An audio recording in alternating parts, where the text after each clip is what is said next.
Hi there. I want to talk to you about overcoming discrimination in your job search, because recently I was asked a question about racism in a job interview. Hi, I'm Catherine Berg from Resumes Results, and this topic I want to talk about tonight is such a big one, so I'm really not going to go into any detail or talk about legalities of discrimination in the job search process or in an interview. Big topic. Okay, so have you been discriminated against? Have you been able to identify what the discrimination was based on? Was it your age? Old, young? Were you over or underqualified? What about having enough experience? Or maybe it was your gender, or your religious beliefs, or you have a disability, or you might be an immigrant, or a child of an immigrant. There are many other ways to discriminate against people too, and often it is an unconscious bias that a lot of us have, especially hiring managers. They have in their head, they know who they want to hire.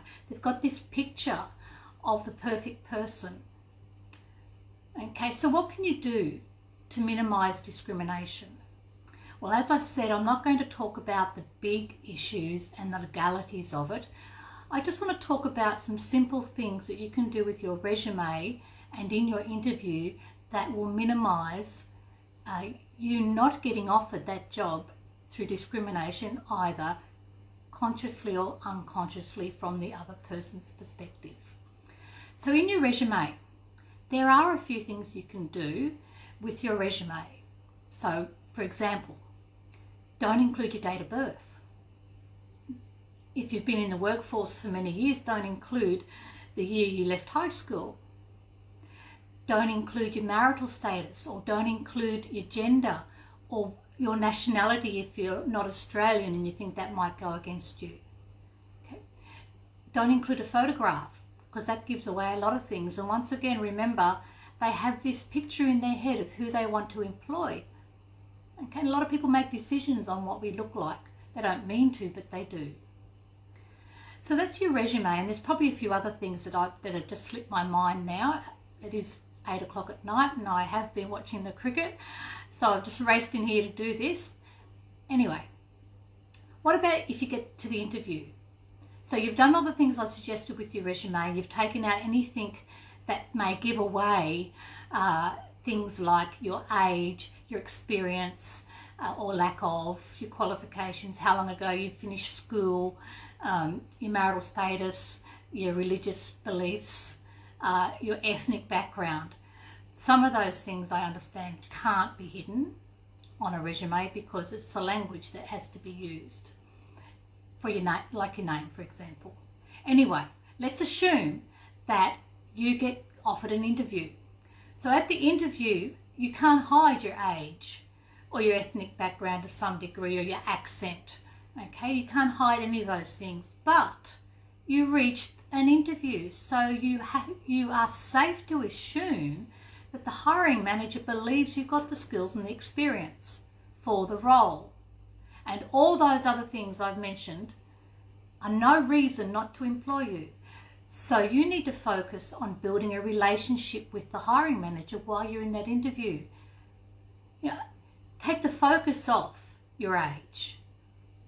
Okay, for example, if you're mature age and you're changing jobs, or you're re-entering the workforce, or you've been made redundant this year, lost your job and you're looking for work, you know your age is going to be an issue because so many people tell us it is, and I've experienced that myself.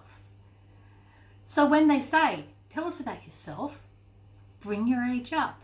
I am a mature person with many years of experience. My maturity will bring a strong work ethic, fabulous communication skills, the ability to work with all sorts of people, technical ability, if you've got that, you've built up over the years, negotiation skills. There's a whole lot of things mature applicants have more experience and are better at than someone just entering into the workforce. So you bring it up. Okay, and then move on to examples that prove that that demonstrate that you can meet the requirements of the role. So, coming to the end, I want to know about your experiences. You can put them in the comments, but even better still, message me.